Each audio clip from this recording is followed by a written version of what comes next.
Buenas tardes y sean todos bienvenidos al evento titulado Detección de Anomalías utilizando R, webinar organizado por el Grupo de Trabajo de Ciberseguridad de CEDIA.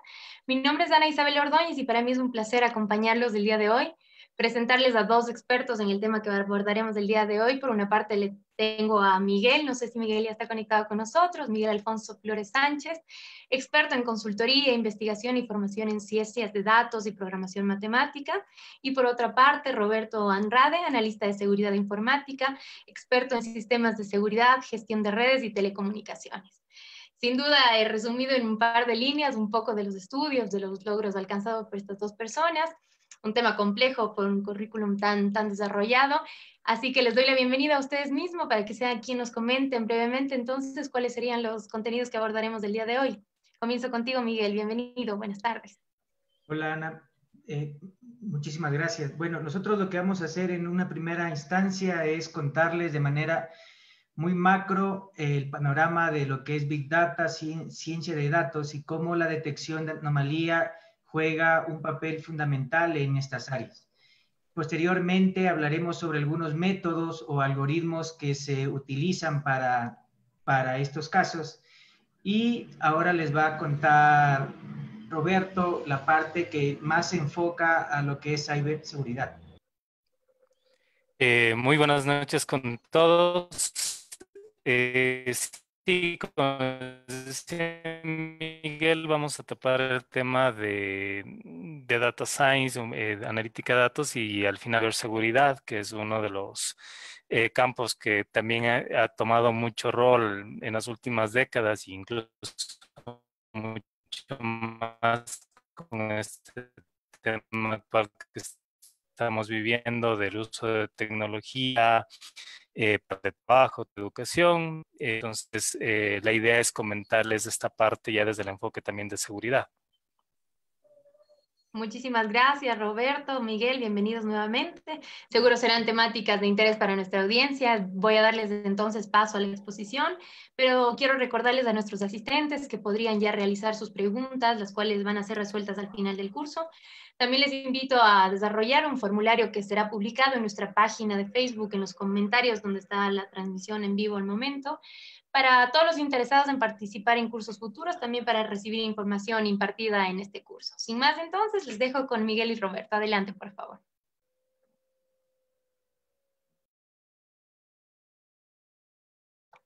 Miguel, te pido, tu audio no está todavía expuesto. Muchas gracias. Listo, ahora sí, adelante, por favor. Ya. Bien, bueno, aquí tenemos algo de la agenda. Vamos a hablar sobre el mundo real versus el mundo imaginario. Esto es cómo puedo vincular ese mundo abstracto, el mundo de las matemáticas, y darle un realce y un uso en las empresas. Dar un marco teórico, pero muy breve, una introducción de Big Data y ciencia de datos, detección de anomalías, y los puntos de ciberseguridad y aplicaciones lo va a dar Roberto. También contarles que esta presentación tiene una duración más de una hora, porque hemos tratado de incluir ciertos temas como libros, conceptos, código en R, que posteriormente, si ustedes están interesados, nos pueden enviar un mail o en el formulario para enviarles la presentación, los libros, el código en R. A eso se refiere con la parte de recursos. Bien, vamos. ¿Quiénes somos? Somos un grupo interdisciplinario. Hay gente que trabaja en el área de sistemas, en el área de gestión. En mi caso, tenemos la área de lo que es estadística, matemática. Hay gente ya enfocada en ciberseguridad. Los miembros están conformados por 5 universidades. Tenemos la ESPE, tenemos la Central, la Escuela Politécnica Nacional, tenemos la SPOCH y la Universidad de Cuenca. Este grupo no solamente está enfocado en el desarrollo de papers, sino también está enfocado en el desarrollo de nueva tecnología, crear software, y a su vez también está enfocado en transferir este nuevo conocimiento. Entonces, al final les vamos a contar un poco también de los paquetes que hemos hecho en R, de las publicaciones, de algunas aplicaciones en el caso de detección de anomalías en las empresas o en el sector de telecomunicaciones, en eficiencia energética. Y finalmente, Roberto se va a enfocar en contarnos un poco más a profundidad algunas aplicaciones en lo que es ciberseguridad. Bien, tenemos dos mundos, el mundo real y el mundo imaginario. Generalmente, cuando yo doy una introducción, yo les pregunto a mis estudiantes o a los miembros que están en el foro, y les digo, el número 3 se encuentra en el mundo imaginario o en el mundo real. Y es muy probable que exista esa encrucijada, que la gente piense que el 3 pertenece al mundo real. En verdad, el número 3 pertenece al mundo imaginario. Sin embargo, ese objeto abstracto tú lo puedes usar en el mundo real. Desde el contexto de las empresas, la idea es poder basarnos en todos esos modelos abstractos que tenemos y poder contestar estas preguntas que se generan en el mundo real. Sin embargo, hay gente que con experiencia y sin la necesidad de estar involucrados en estas técnicas pueden darnos respuesta, pero ellos generan la experiencia en base a ensayo y error. Es decir, que puede estar o puede existir un costo que se asocia a esa experiencia. Sin embargo, si nosotros tomamos esa pregunta y la pasamos al mundo imaginario, vamos a poder buscar información en la data, en la parte histórica, en la experiencia de los datos que ya se han dado. Entonces, contesto esto y nuevamente tengo que coger esa pregunta que está en el mundo abstracto, darle una respuesta y pasarla al mundo real. El mundo abstracto o el mundo imaginario, estamos hablando de la parte académica, mientras que el mundo real estábamos hablando de la parte empresarial. Bien, para tener una idea de la diferencia de visión del mundo real y el mundo imaginario, cuando hablamos de statistical learning y machine learning, o en otras palabras, aprendizaje estadístico y aprendizaje de máquina, en el mundo real, la estadística usualmente es percibida como obtener información de la población a partir de una muestra. Generalmente, lo que las personas asocian con estadística son barritas, gráficos, pasteles. Sin embargo, cuando yo ya voy al mundo imaginario, en verdad estoy hablando de distribuciones de probabilidad, variables aleatorias.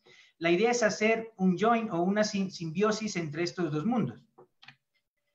Bueno, voy a hablar un poco de ciencia de datos y Big Data. Entre las primeras cosas que deberíamos hablar en ciencia de datos es los tipos de analítica que se pueden hacer. Tenemos una analítica que es la que usualmente las empresas estaban acostumbradas o tenían acceso a estas, que es la analítica descriptiva y la de diagnóstico, que lo que me permite es decir qué ocurrió y por qué.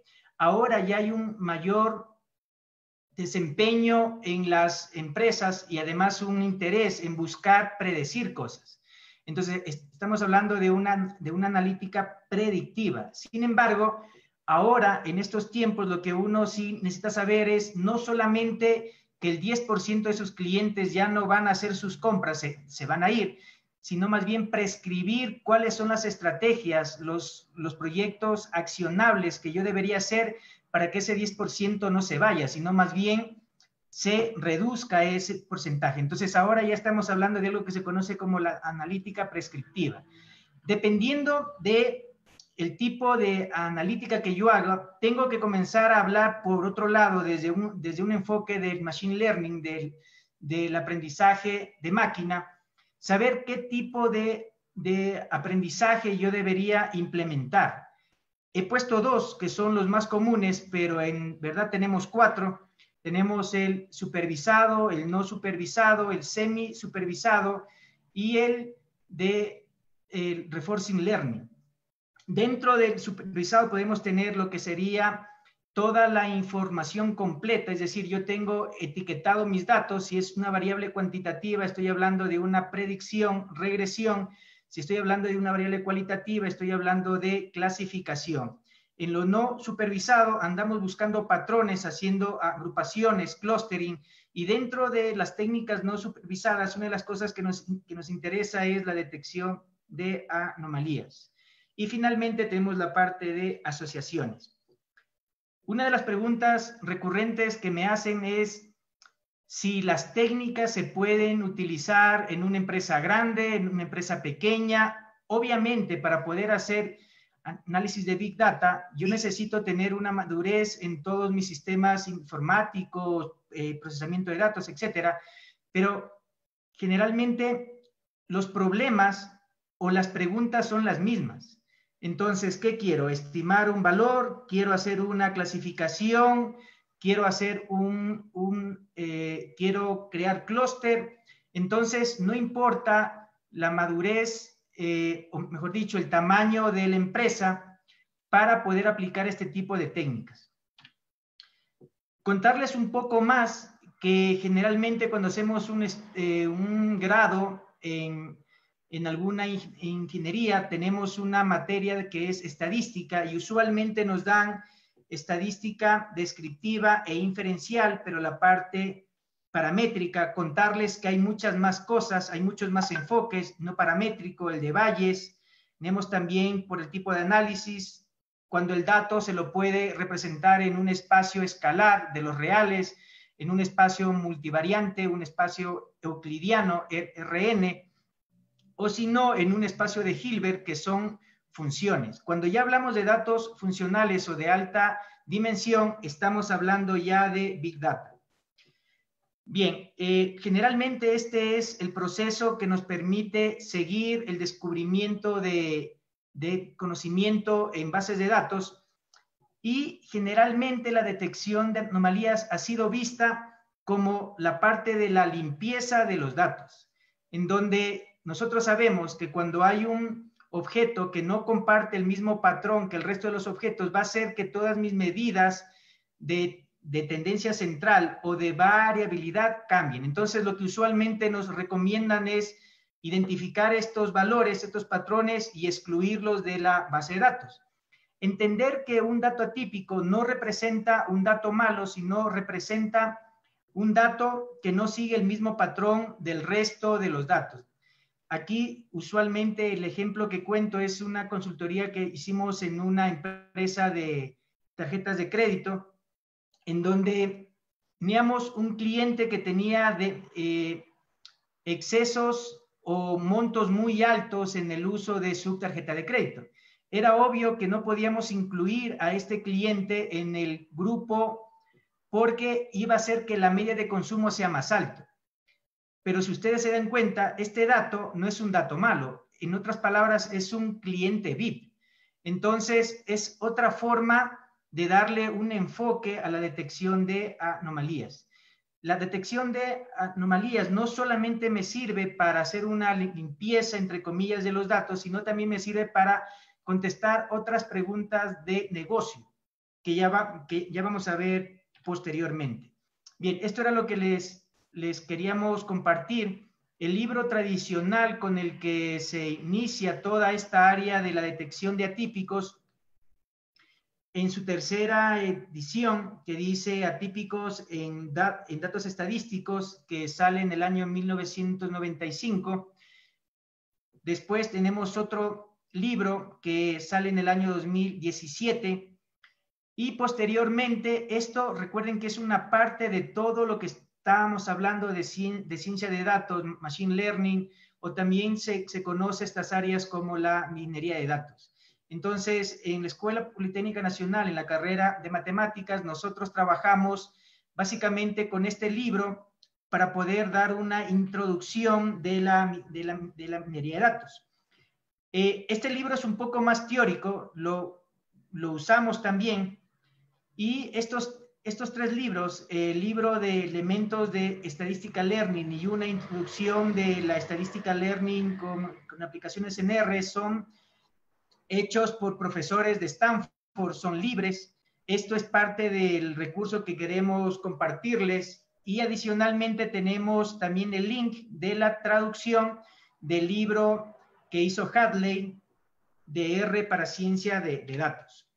Big Data, generalmente la gente asocia con un gran volumen de datos. También hay que incorporar ciertos atributos para poder llamar a una gran cantidad de datos Big Data.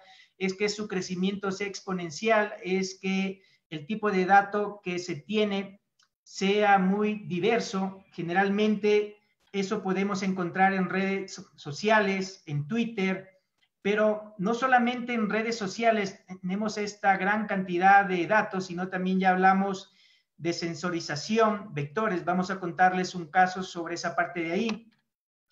Bueno, en el año 2019 se hizo una estadística de cómo las redes sociales o cómo las personas estaban interactuando. Es obvio que estos valores tuvieron que haber crecido mucho en esta época.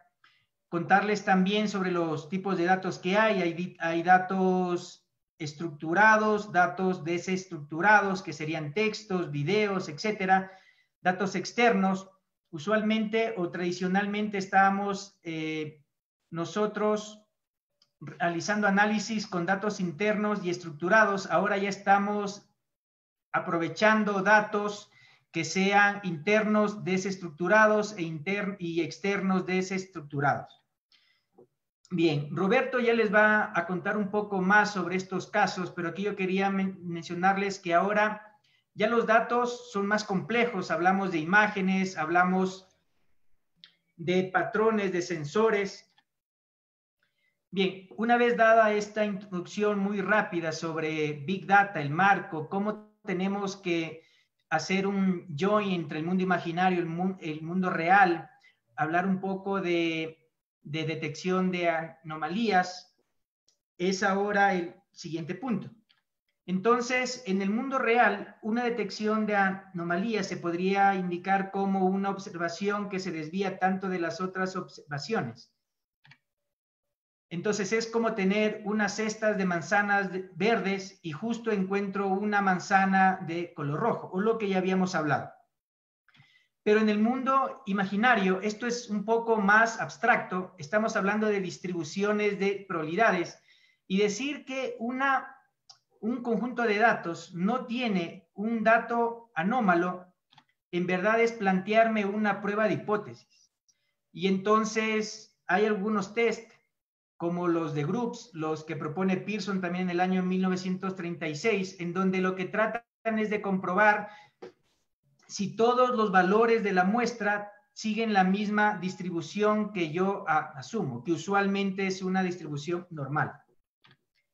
Bien, tipos de anomalías. Contarles que hay locales. ¿Qué significa esto? De que a pesar de que estoy cerca de un grupo de objetos, ciertas características hacen que mi patrón sea distinto. Por ejemplo, en las series de tiempo podríamos estar hablando de este punto. Si ustedes se dan cuenta, este patrón está en la amplitud, pero es un patrón que difiere de las otras estacionalidades. Con respecto a los globales, ahí claramente yo me doy cuenta que existe una anomalía por su distancia, digamos. Y eso se puede ver también con gráficos de controles, como en el caso que está aquí. Se obtiene la densidad de los datos y a partir de eso se calcula unas bandas o unos límites de control. Y finalmente tenemos otro tipo de anomalía que en cambio pueden ser clúster, no solamente puedo tener un punto, sino estos microclúster, que en series de tiempo podría ser esto. Entonces, generalmente tenemos un servicio web que en cierta parte del año los logins son mucho más frecuentes, generalmente cuando tenemos, si estamos hablando de una universidad y estamos hablando de la matriculación. Entonces, contarles que, o recordarles que los datos anómalos no necesariamente son malos. Entonces, aquí lo que me está diciendo es que estoy en una época de matriculación. Bien, con respecto a las técnicas, lo que se suele hacer es determinar, bueno, hay 4, hay las que son basadas en distribución, basadas en densidad, basadas en distancia y basadas en agrupación. Cada una de ellas tiene una idea y dependiendo de la topología de los datos, una es más aplicable que otra. Por ejemplo, basadas en distribución es que yo comienzo a indagar una hipótesis para poder ver si los datos siguen o no un tipo de distribución normal, por dar un ejemplo, y eso se puede aplicar para los grupos, para los gráficos de control que les había contado. Con respecto a la distancia, lo que tratamos de ver aquí, en cambio, es qué tan lejos me encuentro con respecto al resto de los datos. Ahora, distancia no solamente puede ser con respecto a la magnitud, sino también puede ser con respecto a la forma o a la correlación. Entonces, no solamente se trata con medidas de distancia, sino con medidas de similaridad. Uno de los problemas una de las restricciones de los métodos basados en distancia es que existe la posibilidad de no poder detectar ciertos datos atípicos como en clústeres. ¿Por qué? Porque yo voy a tener un mini clúster que sea típico, pero las distancias entre cada uno de ellos es muy cerca y no puedo ver la densidad de los puntos que están dentro de ese clúster. Cuando yo hablo de densidad, hablo de los vecinos más cercanos con respecto a esos puntos. Entonces, si yo me voy al gráfico de acá, cuando yo saco las distancias, por ejemplo, utilizamos el KNN, yo voy a tener que las distancias aquí de los 5 puntos más cercanos siempre van a ser bajas, pero si yo comienzo a comparar la densidad de estos puntos de aquí con respecto a la densidad de cada uno de los puntos que están acá, debo construir una nueva medida que me permita evaluar eso. Y en ese caso entramos a lo que se conoce como los métodos basados en la densidad. Finalmente, todos hemos escuchado la frase de divide y vencerás, y la idea es que cojo la data y comienzo a hacer particiones. Bueno, hay 2 métodos, el de agrupamiento o el de división de la data, y con esto que está aquí voy haciendo cortes o haciendo grupos, particiones, y al final puedo identificar algún islote o algún grupo pequeño anómalo. Bien, contarles un poco sobre R. Vamos a pasarles también este código, un código más elaborado en R Markdown. Bueno, aquí tenemos 2 bases de datos, tenemos una base de datos de ríos, otra de vinos, y a partir de eso, primero podemos definir, porque nosotros tenemos que ir más allá del uso de los paquetes en R, más allá del algoritmo que se usa en R, sino más bien ver la parte del mundo imaginario. Entonces, basados en la distribución, tenemos varios tests, como el test de groups, en donde la hipótesis nula me dice no existe datos atípicos frente a que existe exactamente un dato atípico. Tengo el estadístico, tengo el valor crítico. Aquí tenemos una generalización. Yo podría pensar en este caso de que este test de aquí me puede servir para trabajar de manera iterativa para encontrar cada datos atípicos. Sin embargo, existen artículos o existen investigaciones en donde me dice que aplicar este test para poder detectar cada datos atípicos de manera iterativa no es recomendable porque enmascara ciertos datos atípicos. Es por eso que después se tiene este nuevo test que nos permite hacer una prueba de hipótesis exactamente para K valores atípicos.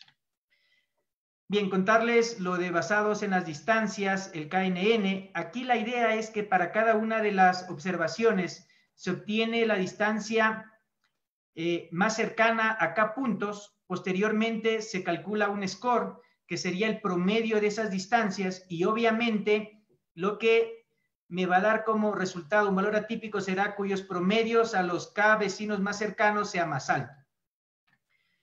Tenemos también basados en la densidad. La idea es algo similar con respecto a lo que habíamos hablado con los vecinos más cercanos. Sin embargo, que no se obtiene el promedio directamente de los vecinos más cercanos, sino se obtiene el promedio de la accesibilidad de los vecinos más cercanos con respecto a otros puntos.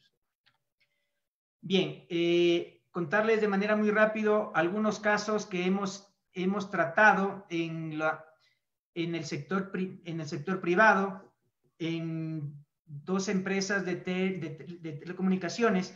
Uno de los problemas que tenían ellos era de que estaban dando un servicio gratuito de megas de internet, y para ciertos meses comenzó a haber un exceso en eso de ahí. Entonces uno no tiene que tener mucho conocimiento para darse cuenta que hay un patrón anómalo.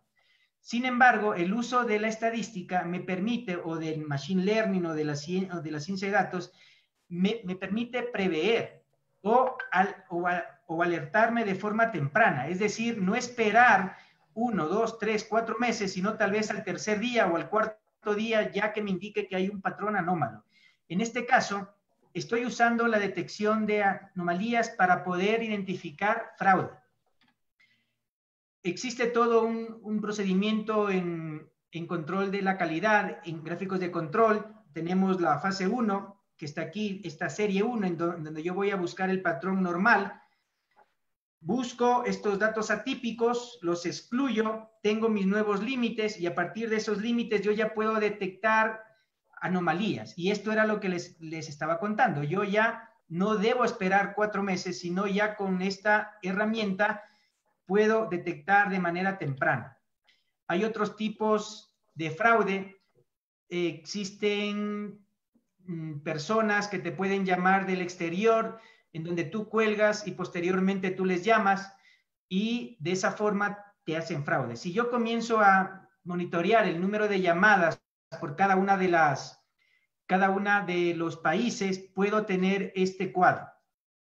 Ahora, todos estos cuadros o todos estos métodos son hechos en R. Este justamente es de un paquete que nosotros hicimos, que se llama el paquete QCR, y una de las grandes ventajas de poder trabajar con software libre es que nos permite tener acceso al código. Entonces, nosotros hemos ingresado el código para que nos presente solamente los gráficos de control donde existan anomalías. Bien, en la industria 4.0 estamos hablando ya de la interconexión entre máquinas, el Internet de las cosas, etcétera. Entonces hay un área que se conoce como la industria de la climatización. En otros países sí se hacen bastantes estudios sobre el confort térmico, sobre la calidad de aire dentro de los edificios. Por ejemplo, nosotros trabajamos con una empresa española que hicieron un estudio para Zara en Panamá, en donde colocaron ciertos sensores alrededor de una de sus tiendas, y crearon y podemos monitorear el consumo energético. Entonces, en este caso, ya no estamos hablando de datos escalares ni de datos vectoriales, sino estamos hablando de datos funcionales. Entonces, aquí lo que se hizo fue crear un nuevo método que me permita construir un gráfico de control, que me permita encontrar distancias en espacios de Hilbert para poder monitorear esto. Tenemos una aplicación, estamos haciendo una propuesta también, un estudio con un grupo de investigación en coordinación con nuestro grupo en España, para poder proponer un nuevo método de detección de anomalías.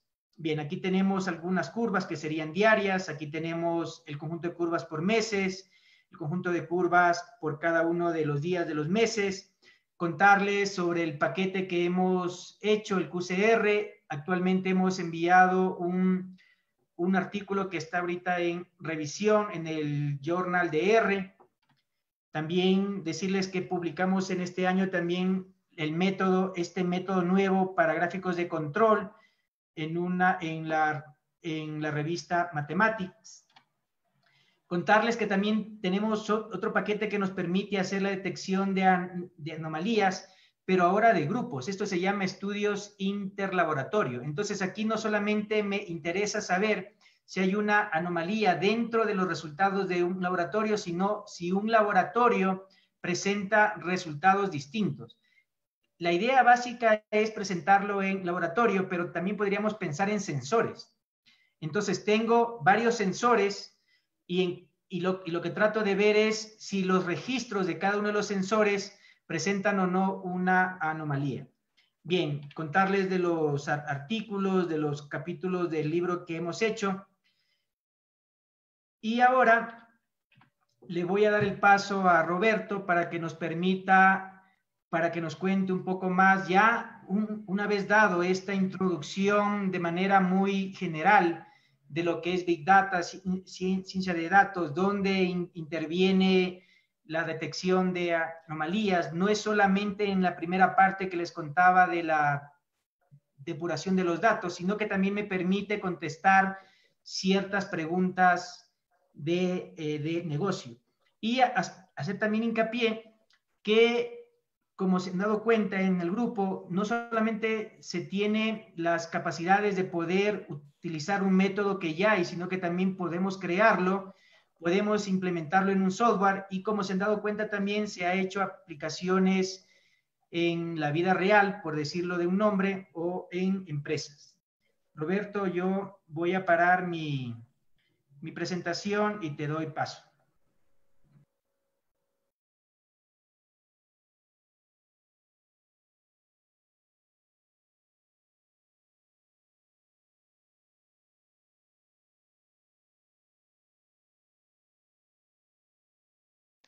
Listo, bueno, muy buenas tardes con todos. Bueno, continuando con lo que les iba comentando Miguel, todo el tema de detección de anomalías, nosotros queremos llevarle ya, digamos, a un campo específico, que en este caso es ciberseguridad, como les comentaba al inicio. Nos interesa mucho el tema de ciberseguridad porque ha tenido mucha relevancia ya en estos últimos años y muchos más ahora, ¿no? Con todo el tema que vamos a tener de teletrabajo y teleeducación, comercio electrónico durante un tiempo más, mientras estemos también en el tema de la pandemia.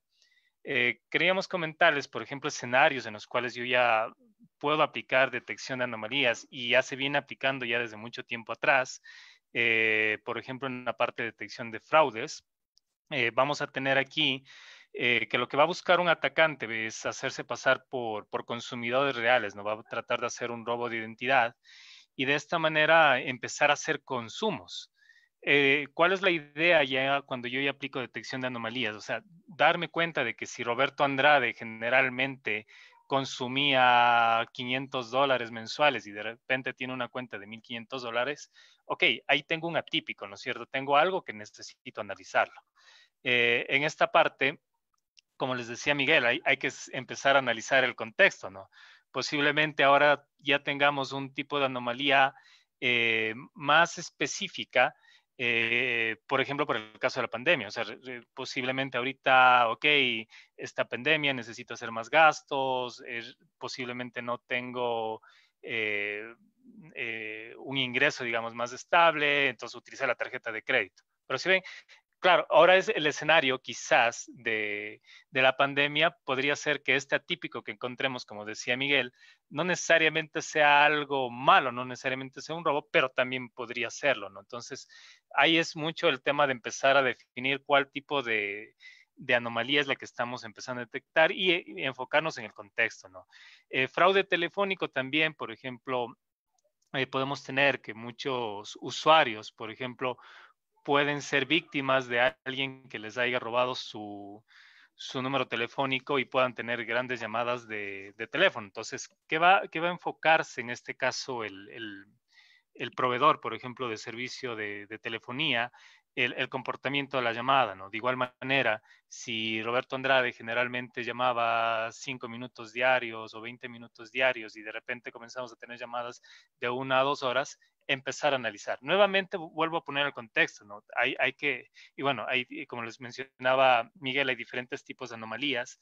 Igual, ¿no? Ahorita tendríamos un escenario contextual, posiblemente ahora llamo más a mi familia, llamo más a mis amigos, quiero saber cómo están. Entonces, posiblemente eso destapó ahorita el comportamiento anómalo, pero la idea es empezar a analizarlo, ¿no? Empezar a evaluar si eso es algo normal, entre comillas, o es producto de un contexto.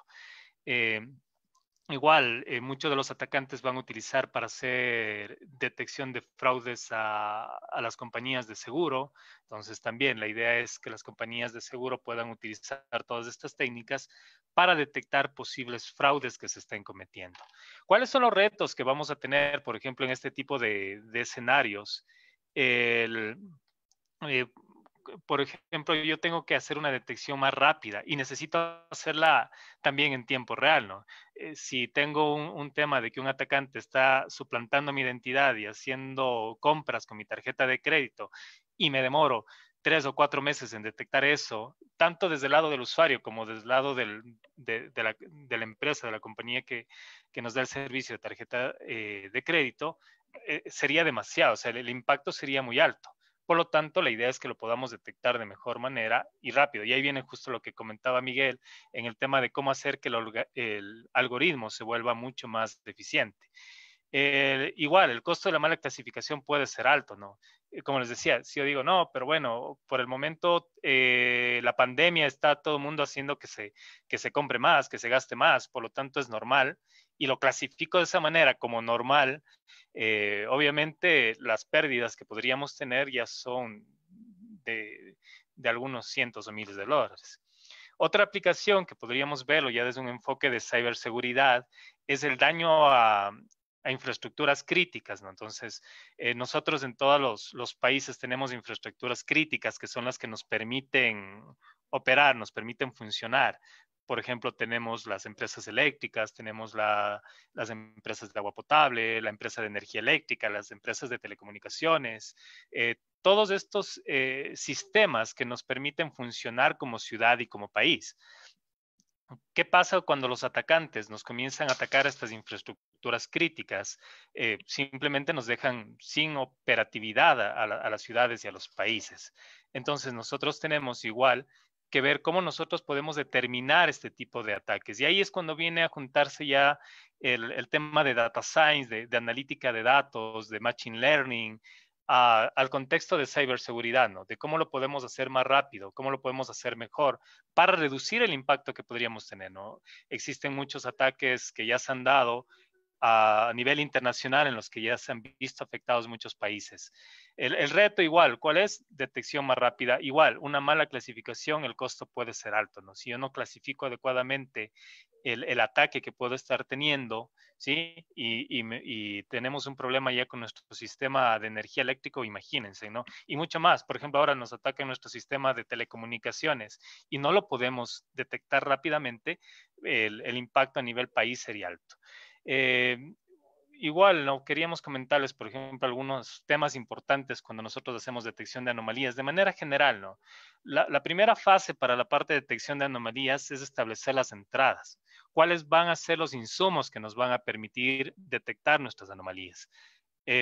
Por lo tanto, bueno, como organizaciones generalmente hacemos un esquema de gestión de riesgo, analizamos el inventario de los activos que tenemos, de tal manera que esto nos permita reducir. Por ejemplo, nosotros podemos ya desde el punto de vista técnico empezar a leer los logs, por ejemplo, empezar a leer registros como el SysLog, como el registro de evento de Windows, el registro que tengo en un firewall, en un IPS. Pero la cantidad de datos que estamos hablando diariamente que se pueden generar a nivel de logs es bastante alto. Entonces, empezamos a necesitar este tipo de herramientas que nos permitan hacer nuevamente un análisis más efectivo y más rápido, ¿no? Entonces estamos hablando de que podemos generar en un firewall tranquilamente cantidades que sobrepasan los terabytes de información. Entonces esto nos permite dar incluso el giro a lo que les comentaba Miguel. voy a necesitar temas de Big Data para poder hacer todo el análisis de detección de anomalías. La fase de filtración también es importante. Empezamos ya al tema de cómo nosotros podemos eliminar el ruido o los falsos positivos. Cómo podemos hacer un proceso de verificación de analizar si, por ejemplo, las entradas de un registro no son duplicadas, ¿sí? Y si las entradas igual son recientes, ¿no? Hay que modelar el ecosistema de ataque y eso también ya, digamos, tiene su grado de complejidad, pero es algo que lo podemos hacer ahora con los temas de data science. Por ejemplo, podemos utilizar redes bayesianas, por ejemplo, para hacer una modelación de los escenarios de ataque. Con Miguel, por ejemplo, también hemos ido conversando a través del grupo de trabajo, por ejemplo, empezar a utilizar teoría del juego para empezar también a hacer modelamiento de los ecosistemas de ataques, ¿no? Entonces, de tal manera que yo pueda empezar a visualizar si mi ataque es producto, por ejemplo, un ataque de negación de servicios, producto simplemente de una máquina de atacante, o es producto de varias máquinas que están configuradas como zombies, ¿no? O sea, tengo una denegación de servicio distribuida. Entonces, es importante el modelar adecuadamente ya nuestro escenario de ataque. De esa manera, poder hacer una mejor detección de anomalía que nos permite establecer mejores estrategias. Y una tercera fase ya sería la parte de automatización, ¿no? O sea, empezar a hacer que este proceso de determinar patrones o comportamientos inusuales lo podamos hacer de manera rápida, ¿no? Y de manera automática, sin la necesidad de contar con una persona que esté pendiente de este proceso, sino que se pueda dedicar a cosas más estratégicas. Ahí podemos aplicar lo que Miguel nos comentaba, por ejemplo, PCA, empezar a analizar, por ejemplo, los registros que nos genera NetFlow, el tema de las comunicaciones que hay entre BGP. Podemos utilizar PeakFlow, por ejemplo, para empezar a leer información de SNMP y empezar a hacer ya las distribuciones de tal manera de ir identificando anomalías o atípicos, ¿no? Entonces, noten cómo se va ya tratando de encajar, ¿no? El tema de detección de anomalías, el tema de Machine Learning, el tema de Big Data. Antes quizás lo veíamos como un tema de, ok, es una opción. Ahora yo creo que es algo que ya lo debemos empezar a aplicar. Y bueno, en el ámbito de ciberseguridad, que es lo que le queríamos comentar, es bastante relevante. Eso es lo que queríamos igual compartirle de nuestra parte. No sé, igual Miguel, si quieras acotar algo adicional.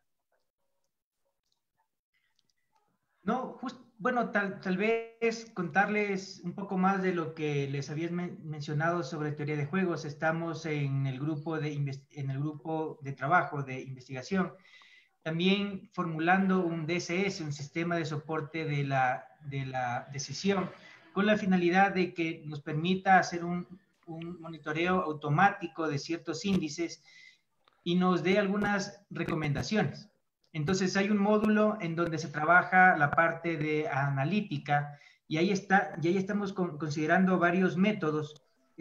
Bueno, ya los ha mencionado Roberto, solamente quiero mencionar otros más. Está lo de teoría de juegos, lo de análisis FUSI, para poder evaluar qué estrategia es la más óptima con respecto a costo-beneficio que yo debería incluir en el sistema. Y por otro lado tenemos en cambio la parte de medir el riesgo. ¿Qué tan vulnerable soy? ¿Qué tipo de ataques tengo? Entonces, para eso estamos usando simulación de Monte Carlo, pero específicamente nos estamos yendo a modelos bayesianos. Entonces, ahí estamos usando cadenas de Monte Carlos aplicado a modelos de Bayes. Y también estamos trabajando con redes bayesianas para este tipo de cosas. Sin más que acotar, te damos la palabra, Ana. Muchísimas gracias a ustedes dos por la información brindada. Muchas personas nos agradecen mediante nuestras redes sociales, les felicitan por la información brindada, les ha sido de mucha ayuda, pero nuestra audiencia tiene algunas preguntas, así que las leeré y ustedes dan paso cualquiera de los dos para dar la respuesta, por favor. Diana nos dice, buenas tardes, muchas gracias, por favor, en esa nueva base, ¿qué modelo debe ser, relacional o dimensional?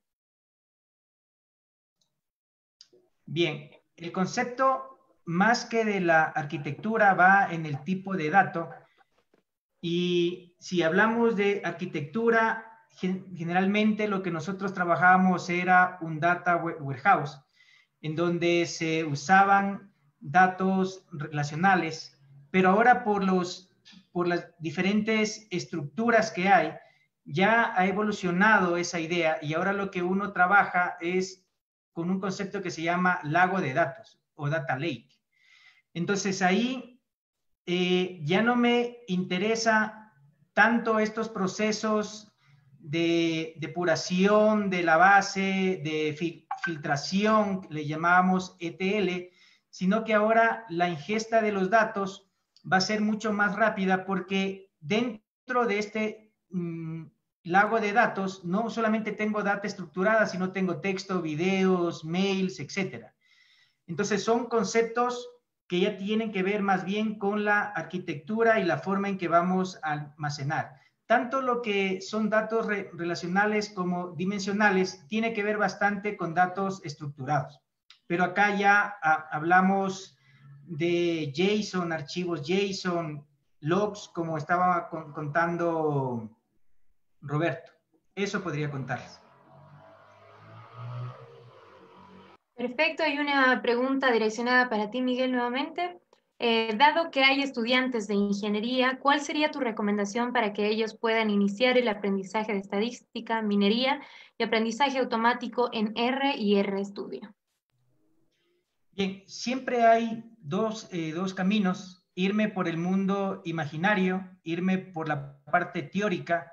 Estamos hablando de las carreras de matemática, tal vez, de lo que es estadística, mientras que la otra parte es una parte un poco más aplicada, en donde yo me voy más bien por el algoritmo, en donde estamos hablando tal vez gente más relacionada a sistemas, pero mi recomendación es tratar de hacer un vínculo entre el mundo real y el mundo imaginario, porque tanto la gente abstracta necesita poder implementar estos modelos y así la gente que es más de ingeniería necesita asociar no solamente el algoritmo, sino darle una fortaleza teórica, porque generalmente lo que yo noto es que las personas van a los blogs, se leen el blog, copian el código, aplican a sus datos, pero en el momento que la estructura de sus datos cambia, ya no pueden reproducir esto.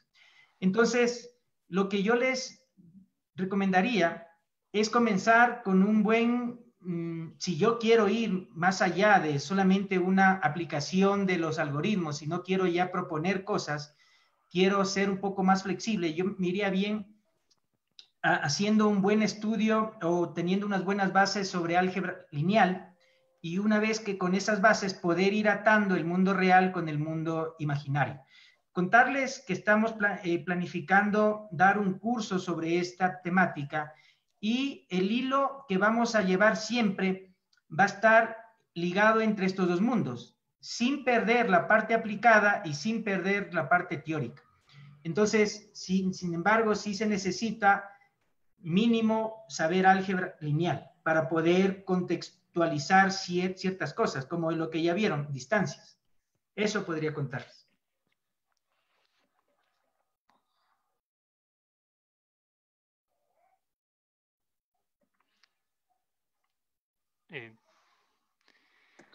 Sí, Perfecto.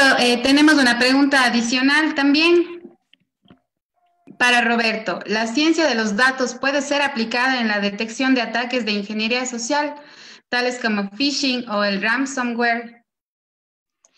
Listo, sí, o sea, es muy aplicable actualmente, como les decía, por la cantidad de datos que se están generando. Yo lo puedo utilizar mucho, por ejemplo, para justo detectar ataques de ingeniería social. Por ejemplo, algo que estábamos justo revisando también con Miguel, por ejemplo, era justo el tema del uso de redes bayesianas, como les decía, para la parte de detección de anomalías. Y específicamente, por ejemplo, para el tema de phishing, nos permite muchísimo el tema de redes bayesianas. De hecho, muchos de los equipos que tenemos, por ejemplo, cuando tenemos un anti-spam, el anti-spam está basado, de hecho, en redes bayesianas. en árboles de decisión. Entonces, nos permite tranquilamente aplicarlo de esa manera. Por ejemplo, como les comentaba, ahorita que está mucho el tema del COVID-19, muchos de los ataques que se han empezado a hacer ha sido utilizando justo URLs maliciosas que tienen, por ejemplo, coronavirus, covid19.com, en que la gente va tratando de acceder a esos sitios para buscar información. O, por ejemplo, igual, los atacantes comienzan a utilizar Twitter bastante para empezar a enviar información maliciosa en la que el usuario intenta ingresar buscando, por ejemplo, una recomendación de cómo no contagiarse, una recomendación de qué medicamento utilizar. Entonces, ahora se ha incrementado muchísimo el tema de ataques de ingeniería social. Y claro, la idea es ver cómo podemos empezar a dar respuesta a esto, y justo la parte de data science, de redes bayesianas, nos permiten hacer esta detección de ataques de una manera mucho más rápida. Claro, vamos a depender mucho de la eficiencia del algoritmo, del entrenamiento que le podamos dar. Pero bueno, ahorita hay muchísimo la apertura de datasets, entonces claro, ahí ya viene el utilizar el dataset más adecuado. Y bueno, como les decía Miguel también, ¿no? Existen una amplia gama de técnicas, entonces toca escoger cuál es la técnica más adecuada, ¿no? Y eso es un poco lo que ya, digamos, justo con este tema del curso, del webinar, o existen muchos recursos también en el Internet, que la idea es poderlo ir aplicando. Entonces, se aplica muchísimo en el tema, y más bien creo que es un salto que hay que darle en el tema de ciberseguridad. Como les digo, redes bayesianas, de lo que yo estaba justo también investigando, se utiliza muchísimo para justo estos temas de phishing y para los temas de detección, por ejemplo, en ataques en lo que es Twitter, ¿no? Para lo que es ransomware, realmente yo he visto que es más utilizado KNN, o sea, justo lo que Miguel les comentaba de estas especies de clustering. Entonces veo que es la técnica que más se utiliza, por ejemplo, en ransomware. Entonces aquí también comienzan a ver, ¿no? Que dependiendo del tipo de ataque, vamos a ver que una técnica es quizás mejor que otra, ¿no? O sea, es más precisa. Había una pregunta igual adicional, no sé, Chris, que me habían hecho, por ejemplo, de la parte de Machine Learning, ¿en qué áreas se aplica en Ecuador? Bueno, o sea, ahí le voy a dar también paso a Miguel. Yo de lo que conozco en Machine Learning, o sea, ahora tú lo aplicas en varias áreas, por ejemplo, en el área de salud, lo aplicas muchísimo. De hecho, mucho de lo que se está realizando ahora a través de encontrar una cura para el COVID-19 es justo utilizando técnicas de Machine Learning. Lo utilizas mucho para el tema de ver comportamientos de atención al cliente. Se lo mira mucho también para el tema, por ejemplo, de Internet de las Cosas, empezar a determinar patrones de cómo están funcionando el tema, por ejemplo, de las ciudades inteligentes, de la parte de iluminación, la parte de la recolección de basura, por ejemplo, que pueda, la parte de optimización de buses también, para que tú puedas optimizar las rutas de transporte. En el ámbito de ciberseguridad está siendo muy utilizado, por ejemplo, el MIT desarrolló hace 2 años atrás, utilizando Machine Learning, el tema de detección de anomalías justo, que nos permitía tener una precisión del 85%. Ahí le doy un paso a Miguel, que quizás les puede contar igual más aplicaciones que tiene Machine Learning. Bien, bueno, por ejemplo, nosotros estamos trabajando en poder detectar las falsas noticias. Hay una tendencia a medir o tener una especie de termómetro solamente con las redes sociales. Nosotros estamos tratando de incluir también datos, no solamente la nube, sino datos de tierra, que se suele llamar, a partir de encuestas, a partir de los datos del censo. Entonces, es obvio, o existe un patrón, que dependiendo del sector, o hay una dependencia espacial con respecto a los patrones y con respecto a la clase social. Entonces, las personas de clase social más baja comparten un tipo de información, las personas de clase social más alta comparten otro tipo de información. Entonces, estamos tratando de unir estas dos capas y poder crear un indicador de vulnerabilidad. Bueno, contarles también que a pesar de que estas técnicas de Machine Learning son muy usadas, son muy potentes, no podemos dejar de un lado que solamente son una visión, es una tendencia. Yo no puedo, hay muchos ejemplos en donde yo no puedo utilizar la información de las redes sociales para poder generalizar. Pero si yo ato esto a técnicas como componentes principales no lineales que me permitan crear un indicador a partir de variables del censo y así poder tener un mapa que me diga cuál es la clase social baja, media, alta.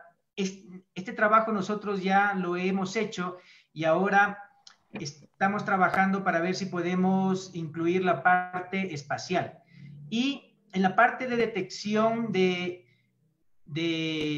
falsas noticias, hemos considerado una metodología en donde lo primero que hacemos es una búsqueda en Twitter sobre ciertas palabras utilizando un método que me permita rankear estas preguntas o este Twitter, y después hacemos un monitoreo y vemos el patrón de qué tanto se comparte esto de aquí. Entonces, si es una noticia cierta, está bien, pero si es una noticia falsa, yo debería comenzar a hacer un nuevo análisis que ya es ver de todas estas frecuencias altas que se comparten los Twitter, identificar mediante lenguaje de procesamiento natural ciertas reglas que me permitan decir si es o no es una noticia falsa. Contarles que es muy probable, bueno, ya han escuchado que en Quito se hizo unos estudios en función de un muestreo para poder determinar la prevalencia del COVID-19. Entonces hay unos cuestionamientos sobre el tamaño de la muestra, etcétera. Pero el punto es que había una pregunta de Héctor que dice: los datos abiertos en COVID-19 en Ecuador, ¿qué anomalías se han detectado? Son obvias si estamos hablando del número de casos, que hay unos registros faltantes, pero si nosotros hacemos un diseño muestral a nivel de todo el país, esa sería una buena forma de obtener una estimación de la prevalencia del COVID-19 para cada uno de los cantones.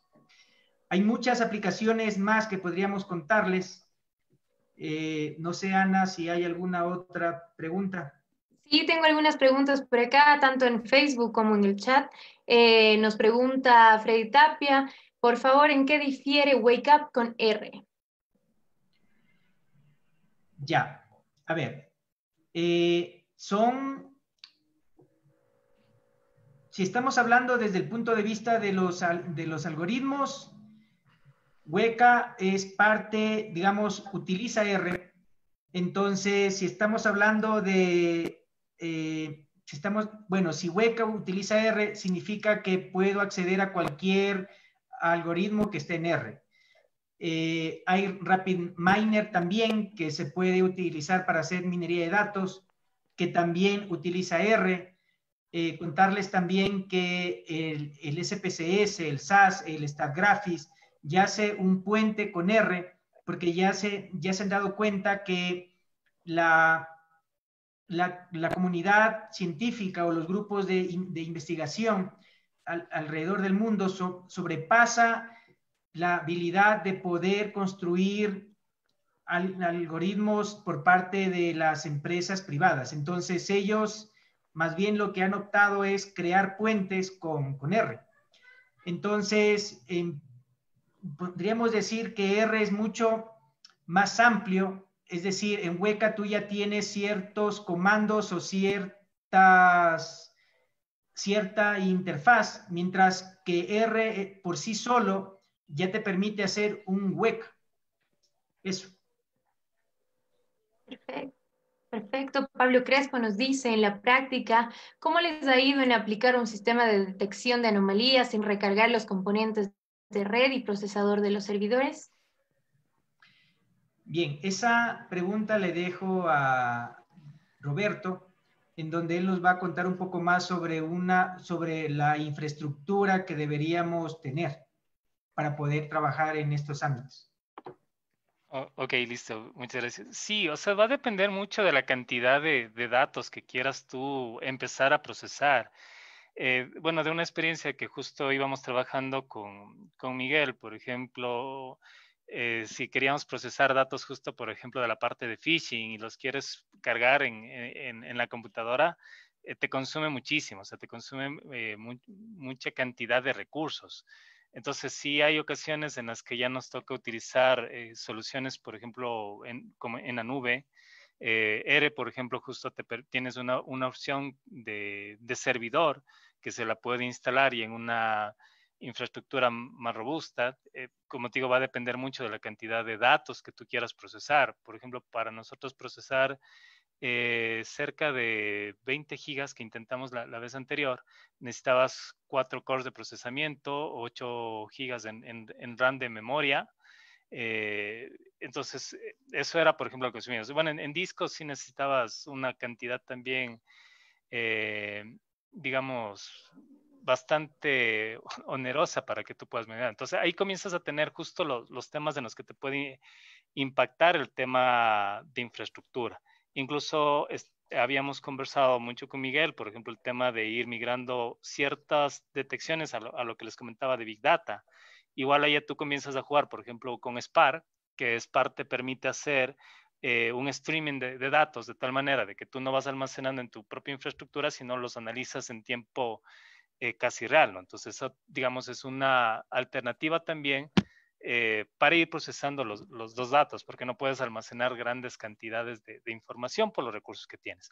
Viene un tema también interesante, bueno, justo también otra universidad colega es justo la ESPE, ¿no? Por ejemplo, vienen ya todos estos temas de HPC, la ESPE tiene, por ejemplo, una infraestructura de HPC, en las cuales tú ya puedes empezar a procesar los datos mucho más rápido con las infraestructuras de computación de alto rendimiento, ¿no? Entonces ya estás hablando de velocidades de teraflops, lo cual te va a permitir obtener una gran precisión en corto tiempo y con grandes cantidades de datos. Entonces, depende mucho de la cantidad de datos. Bueno, algo que yo sí les comentaba en la fase de detección de anomalías que también es importante es justo la depuración de datos, ¿no?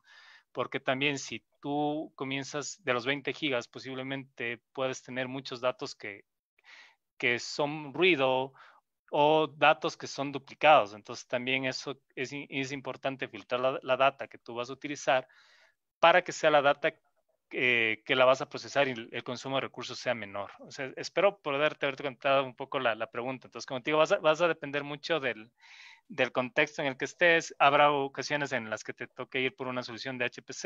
Existen, bueno, por comentarles también, existen ciertas liberaciones, por ejemplo, en la nube. Claro, puedes irte por Amazon, por Azure, que ya son opciones igual pagadas.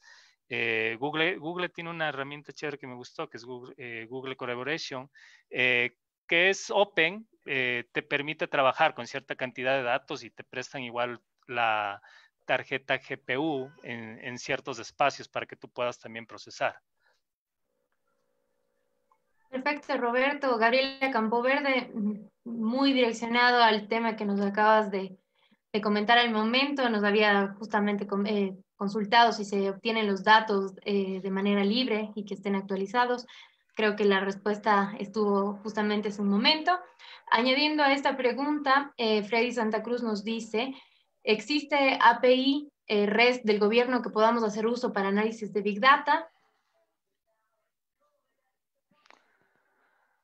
Robert, si puedes contestar eso, pero antes de eso quisiera disculparme con Freddy, que yo te entendí mal cuando me mencionaste la pregunta, dijiste wake up, pero yo no había escuchado esa palabra y yo la asocié con hueca.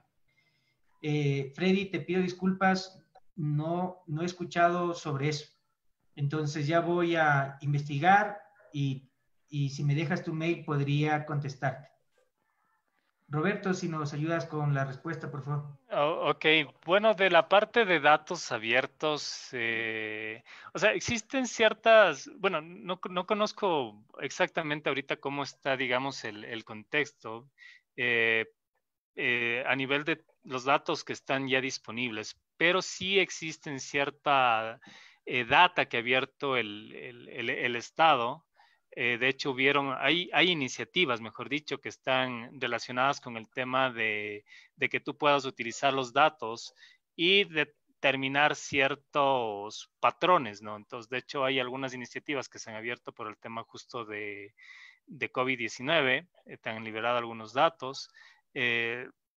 Sí, como país, bueno, sí todavía nos falta muchísimo para llegar a un esquema de datos abiertos como lo tienes como Estados Unidos, en que tú puedes utilizar, por ejemplo, data en Nueva York, por ejemplo, para ver temas de la movilidad de los taxis, movilidad del transporte público. O sea, todavía nos falta muchísimo, pero, o sea, hay ciertas iniciativas, como te digo, que se han liberado.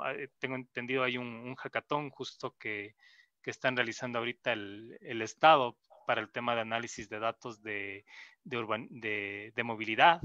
Pero eso te podría comentar así brevemente, no conozco mucho, no somos de la parte del Estado que están liberando ahorita los datos, no sabría más que comentarte. Freddy también nos dice que él está estudiando Data Science, pero todavía no conoce empresas o alguna manera de poder aportar, que si ustedes de alguna manera conocen algún lado o comunidad donde se pueda implementar lo que aprende en los cursos. Bien, tienes varios lugares. Uno de esos son los grupos de investigación. Estás totalmente invitado a que participes con nosotros. Yo soy el presidente del R User Group Ecuador. Entonces ahí también hay una comunidad en donde no solamente puedes contribuir con tu conocimiento, sino también puedes pedir ayuda. Yo conozco empresas también donde se pueden hacer prácticas, que yo estoy haciendo algunas consultorías con ellos. Roberto también te puede contar algunas instancias. Sí, bueno, en la parte, por ejemplo, si quieres practicar el tema de data science, por ejemplo, Kaggle es una plataforma bastante útil. Tienes un montón de datasets disponibles y lo interesante incluso de Kaggle es que te va dando ciertos retos en los cuales incluso puedes participar y puedes incluso ganar dinero. Entonces, eso es bastante interesante. Lo sacan cada cierto tiempo retos para distintas empresas, para empresas telefónicas, para temas de seguridad, para temas igual, ahorita, bueno, de COVID-19. Entonces, esa es una plataforma súper interesante. Tú te puedes registrar, es gratis. Y como te digo, ahí ya tú accedes a los datasets, te comienzan a anunciar casi semanalmente nuevos retos en los cuales tienes rubros de 5,000, 10,000, 20,000 dólares. Entonces, puedes participar igual de manera individual o de manera grupal. Eso sería, digamos, la recomendación más puntual que te podría dar, aparte de lo que te decía Miguel, ¿no? De lo que es grupos de investigación. Perfecto, voy a dar lectura a un par de preguntas adicionales. ¿Qué recomendación se debería tomar en cuenta para detectar anomalías en las conexiones desde el hogar? Ok, bueno, bueno, y eso, y aparte también quisiera contestar una pregunta que me había hecho Jorge de la clasificación de datos en documentos, que va más o menos por ahí. O sea, el proceso de detección de anomalía, inicialmente sí necesitas una fase de entrenamiento, identificación que va a ser de cierta manera manual, ¿no? O sea, todavía vas a necesitar a la persona que la comience a clasificar. Entonces, justo dentro de una de las fases de detección de anomalía, viene la parte de utilizar la técnica de línea base. O sea, hay que crear una línea base de lo que es normal o no. Incluso, bueno, ahí con Miguel también, por ejemplo, justo hemos conversado y tú puedes empezar a utilizar técnicas, por ejemplo, de FUSI para ir quitando la subjetividad que vas a tener cuando haces esa clasificación, ¿no? Porque si yo ahorita digo, ok, para mí esto es normal, a la final estás induciendo un tema subjetivo. Entonces, justo con temas, por ejemplo, de FUSI, que es otra técnica, puedes empezar a eliminar ese tema de subjetividad. La idea es inicialmente generar tu línea base y una vez generada tu línea base en la que tú ya defines lo que es normal, ya la idea es después empezar a utilizar la parte de empezar a detectar estos atípicos o estas anomalías. claro, o sea, por ejemplo, ya en nivel de casa, tú lo que haces, por ejemplo, es empezar a ver los puertos que tú tienes abiertos, las conexiones de salida, por ejemplo, utilizando un NMAD o un NetStat, lo más básico que podrías utilizar en tu computadora, y de esa manera ver las conexiones que tú tienes. Y si de repente tú comienzas a notar que existen direcciones IPs o existen conexiones web que no están que están conectadas a pesar de que tú no estás haciendo nada en el browser, puede ser una indicación de que, por ejemplo, por ahí tú puedes estar teniendo un virus. Entonces, esas son técnicas, digamos, fáciles en las que podrías empezar a utilizar, ¿no? Me gusta tu pregunta y de hecho algo que habíamos conversado con otra colega del grupo, Susana Cadena, de la Universidad Central, era cómo puedes empezar a utilizar todo esto que estamos viendo para hacer una solución, por ejemplo, para el hogar, ¿no? Ten en cuenta que ahora con este tema que les comentaba de Internet de las Cosas, tú tienes tu Smart TV, tú tienes tus dispositivos móviles y claro, la idea es, opción de seguridad, pongo un antivirus, pero en tu Smart TV no tienes un antivirus o si ya tienes luces de las que se te conectan igual al Wi-Fi, ¿cómo le pones un antivirus a una bombilla? Entonces, claro, este tema también va evolucionando y en el tema de las casas del hogar y habíamos conversado que, claro, sería interesante y empezar a desarrollar soluciones de bajo costo que te puedan empezar a detectar patrones anómalos, ¿no? Ahí la línea delgadita también de privacidad que toca irla manejando. Obviamente la idea es que ver cómo todo este procesamiento sin que te afecte a la privacidad que tienes, ¿no? Esa es, digamos, la línea delgada que se va a dar con todo este tema también de implementar data science, ¿no? Perfecto. Darwin nos comenta una base de datos para que sea útil y se pueda aplicar estas técnicas. ¿Cuánto tiempo debe tener como mínimo?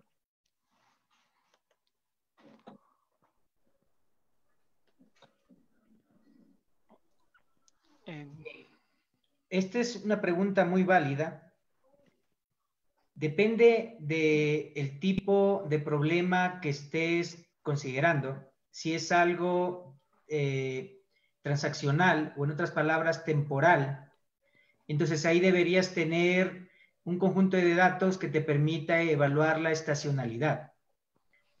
Entonces, si tu estacionalidad está envuelta o tu ciclo está envuelto en un año, mínimo deberías tener un año para poder trabajar con eso.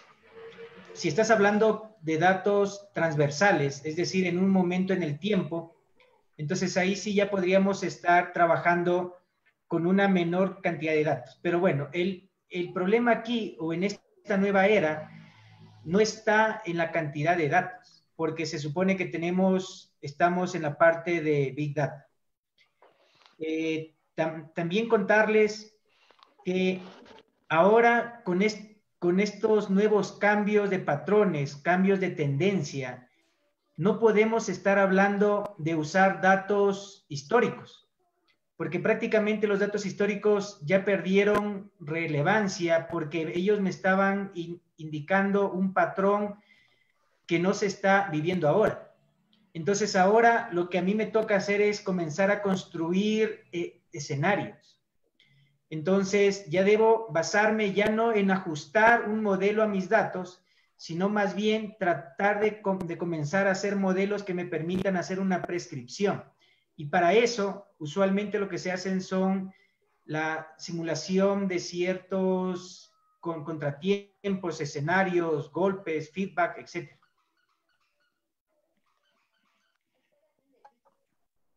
Perfecto.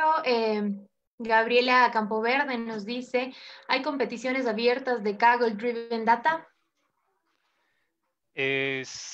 Bueno, no sé específicamente la categoría que mencionaste ahorita, pero sí, como te digo, son competiciones abiertas. O sea, tú te puedes inscribir de manera individual o lo puedes hacer en el grupo digamos, de tus amigos, de tus colegas y puedes participar. O sea, son competencias abiertas. O sea, tú te creas la cuenta y simplemente postulas. Y eso te digo, esos están asociados con empresas telefónicas, de hecho con la IEEE también. Entonces te liberan un conjunto de datos y el resultado está, por ejemplo, en el caso de ciberseguridad, la última competencia era qué equipo determina el mayor número de ataques. Entonces, y en menor tiempo. y el premio era, como te digo, $5,000. Entonces, son abiertas.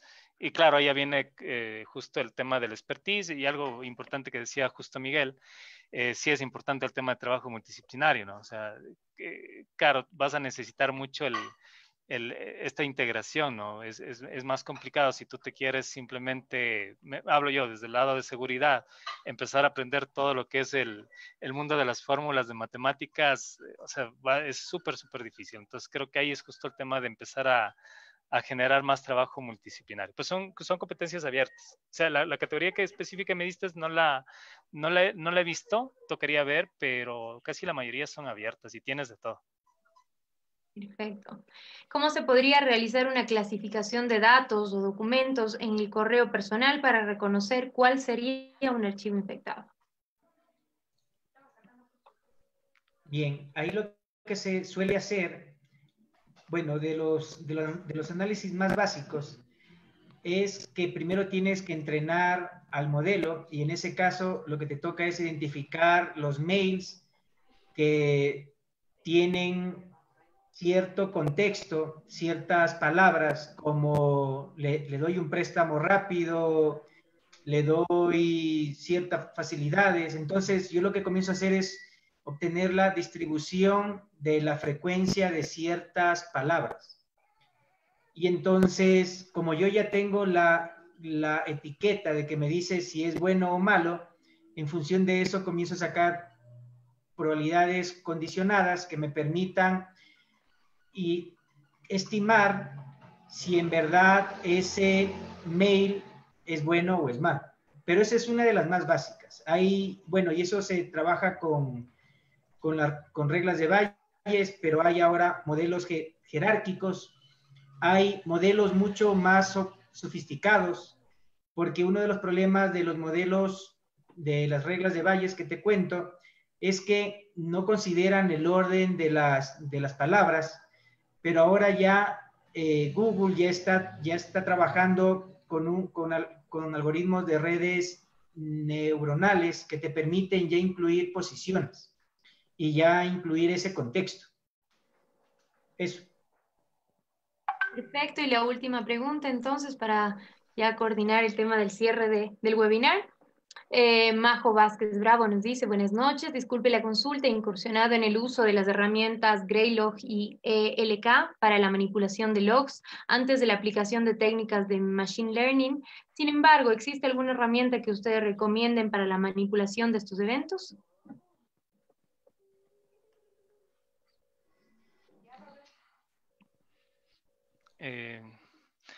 No sé si quizás Majo nos podría aclarar un poquito más la pregunta, no sé, para el enfoque que le estás dando o la aplicación que tú quieres resolver. Por ejemplo, en el caso de seguridad, cuando tú utilizas la pila LK, existen algunas distribuciones, por ejemplo, Celx, que tiene ya una integración de Suricata, que te permite, por ejemplo, ya trabajar para el entorno de seguridad. Y lo interesante de esta distribución es que como tienes ya Suricata, viene con algunas reglas ya del filtro de IDS, ¿no? Entonces ya tienes digamos, te vas acortando un poco el trabajo porque ya tienes ciertas reglas de seguridad preconfiguradas que te permiten detectar si es un ataque o no. Hay una herramienta nueva que también la sacaron basada en la pila LK, que es Helk, que es para hunting. Entonces, esta también, por ejemplo, ya viene con ciertas reglas que te permiten justo detectar anomalías. En esta parte, claro, lo que tú vas a trabajar más es en la parte de Kibana, en darle al dashboard la visualización que tú necesitas para poder mirar mejor, por ejemplo, el tema de los ataques o la periodicidad de los ataques o las direcciones IP desde las cuales se están originando. Igual, por ejemplo, LK, las últimas versiones de LK vienen ya integradas con un módulo de Machine Learning. Entonces, tú puedes integrar ya a tu LK, y te digo, CERS y Health ya la tiene, para ya empezar a hacerle el entrenamiento también con los datos que vas capturando. Y de esa manera ya lo vas integrando. Entonces, no es que vas separado Machine Learning por un lado, Big Data por otro lado, sino más bien ahora ya lo integras y como te digo, estas distribuciones de LK vienen integradas. No sé si va por ahí tu pregunta, Majo, o tu aplicación era otra diferente. Perfecto, entonces esperaremos una respuesta de María José. En caso de recibirla, pueden también ustedes, no sé si dirigirnos a algún canal en el que puedan redireccionar las preguntas. En caso de que alguna persona de la audiencia todavía las tenga, no tenemos más publicadas, así que yo doy por cerrada o concluida la sesión de aprendizaje. Quiero agradecer nuevamente al grupo de trabajo de ciberseguridad de CEDIA, sobre todo a ustedes, Miguel, Roberto, muchísimas gracias por su tiempo, por su información compartida. Quería recordarles a toda nuestra audiencia también desarrollar el formulario que se ha publicado en la página de Facebook, en los comentarios de esta transmisión, para los interesados en participar en los futuros cursos que tengamos, webinars organizados por CEDIA, y también recibir la información impartida en este curso. Sin más, les agradezco a todos por su asistencia, que tengan todos una excelente noche. Buenas noches también, muchas gracias. A ustedes, muchas gracias. Una excelente noche con todos. Cuídense mucho. Gracias, Roberto. Buenas noches.